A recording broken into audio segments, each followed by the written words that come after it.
Bonjour à tous, bonjour chers amis internautes. Nous nous retrouvons donc pour une vidéo sur la vie après la mort dans la Bible. Donc c'est un sujet qui est délicat à traiter pour plusieurs raisons. D'abord parce que on ne trouve pas toutes les informations sur la vie après la mort dans un texte fondateur, dans la Bible. On retrouve les informations significatives vraiment dans plusieurs passages, c'est un petit peu éparpillé partout, et du coup, ça complexifie la tâche. Euh, une deuxième problématique liée à cette thématique, c'est le fait que on est quand même dans un sujet qui est totalement irrationnel. Ça, il faut quand même l'assumer, l'admettre. Par définition, ceux qui ont expérimenté ce qu'est la mort ne sont plus là. Donc du coup, ce qu'on peut en connaître, ça fait partie d'une démarche de foi. On n'est pas dans quelque chose de rationnel et c'est normal. Voilà. Alors maintenant, pour traiter de ce sujet, en fait, j'ai fait un espèce de petit schéma récapitulatif qui va bientôt s'afficher à l'écran.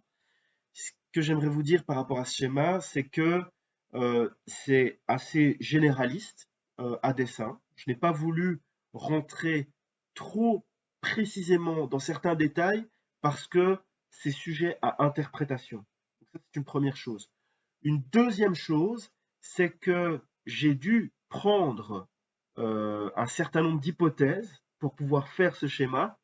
Et il y a une hypothèse importante, structurante même, c'est que les textes de l'Apocalypse, dans mon travail, les textes de l'Apocalypse se réfèrent à des événements qui ne sont pas encore arrivés.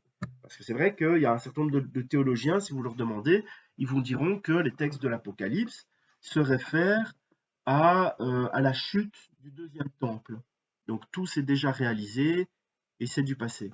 Là, non. Là, moi, j'ai pris pour hypothèse que le texte de l'Apocalypse donc se base sur des événements à venir. Donc maintenant, le schéma va s'afficher à l'écran. Voilà.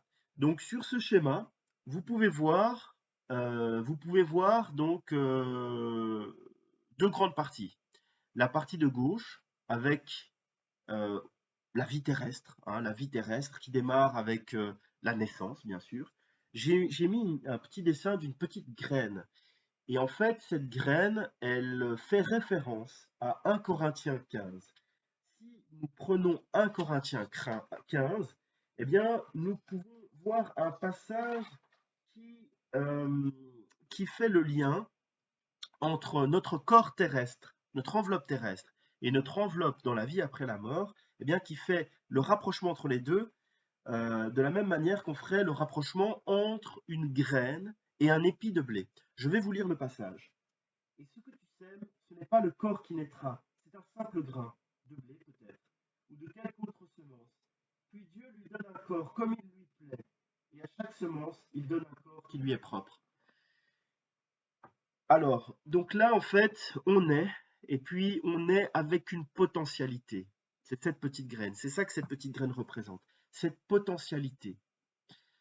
Ensuite vient le baptême. Alors je l'ai mis proche de la naissance, mais peu importe, hein. Le baptême, voilà, tout au long de la vie, il n'y a pas de problème avec ça. Le baptême, c'est un acte qui est important. Donc, il y avait un père de l'Église qui avait dit, je crois que c'est Augustin, Augustin d'Hippone, qui avait dit hors de l'Église, pas de salut. Et ce qui symbolise l'entrée dans l'Église, c'est le baptême. Donc le baptême, c'est pas anodin.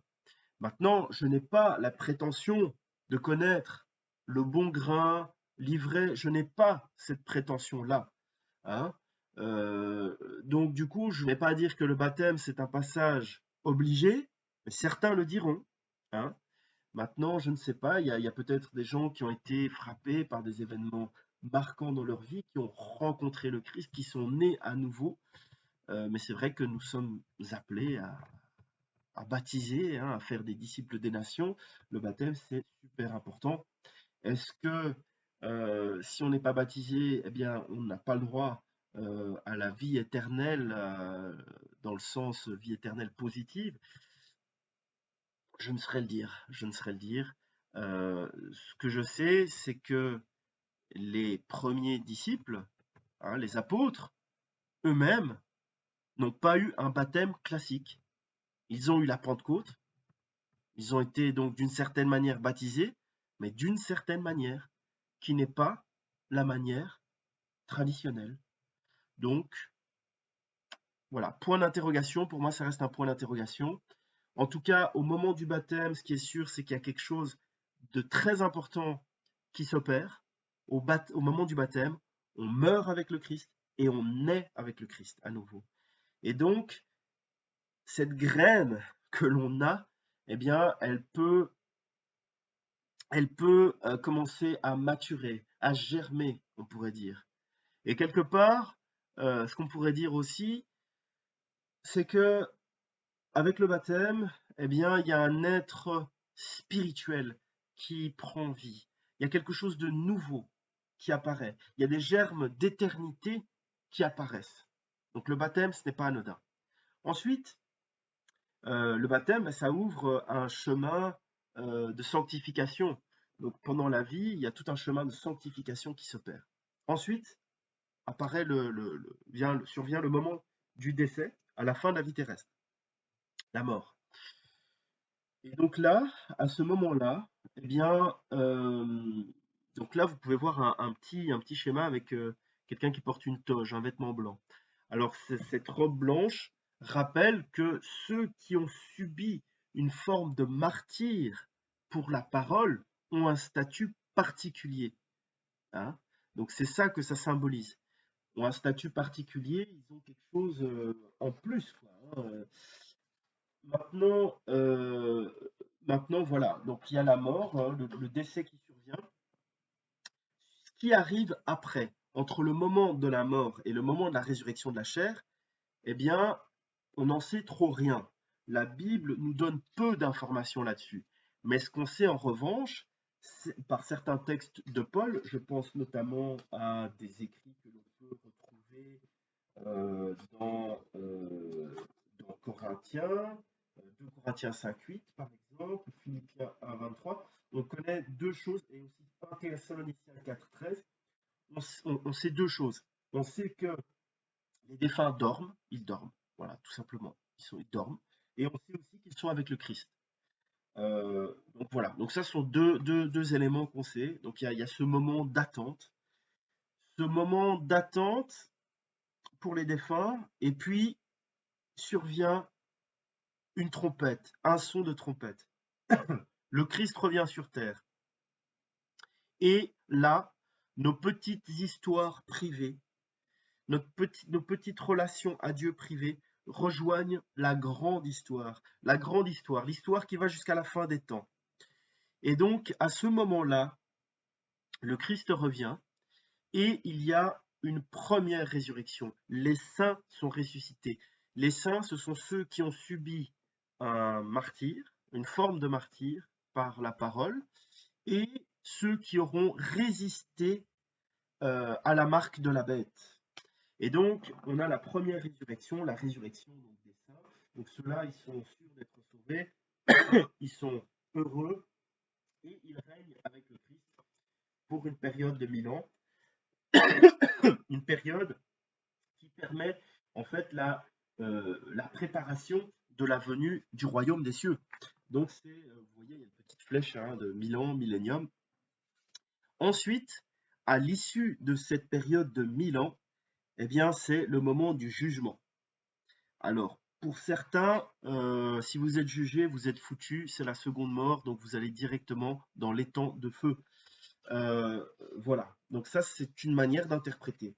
Pour d'autres, eh bien, non, ce n'est pas foutu, pas nécessairement, puisque au moment du jugement, si voilà, si votre nom est dans le livre de vie, si bien tout est OK pour vous, vous pouvez participer à ce monde nouveau, hein, voici que je crée toutes choses nouvelles, nous dit le Seigneur. Et donc vous pouvez participer voilà, à ce monde nouveau. Et voilà, donc là il y a la germination hein, qui s'opère, et donc il y a c'est symbolisé par cet épi de blé, hein, que j'ai mis sur le schéma. Donc voilà, donc un petit peu tout le process, hein, qui est résumé. Et donc voilà, donc ça vous donne une bonne idée de ce que nous dit la Bible, hein, de la vie après la mort. Maintenant, c'est vrai que c'est quelque chose qui peut être troublant, heurtant par certains côtés, hein, parce que certaines personnes vous diront, oui, mais c'est quand même dégueulasse. Enfin, on a un Dieu d'amour, mais il y a quand même des gens qui sont punis. Eh bien, c'est bien ce qui est écrit dans la Bible. Il y a certains comportements qui ne sont pas tolérés. Donc là, par exemple, on peut voir, hein, c'est dans Apocalypse, celui qui vaincra héritera ces choses. Je serai son Dieu, il sera mon fils. Mais pour les lâches, les incrédules, les abominables, les meurtriers, les impudiques, les enchanteurs, les idolâtres et tous les menteurs, leur part sera dans l'étang ardent de feu et de soufre, ce qui est la seconde mort. Donc c'est quelque chose qui est dur, mais en même temps quelque chose qui est concevable. Imaginez un paradis, hein, dans lequel vous seriez entouré de pervers narcissiques, vous seriez avec Hitler, Staline, et j'en passe et des meilleurs. Eh bien rien ne changerait.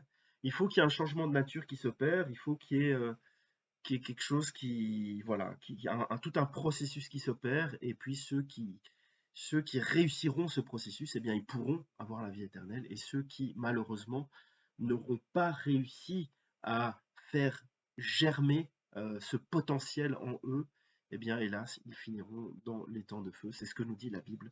Donc voilà.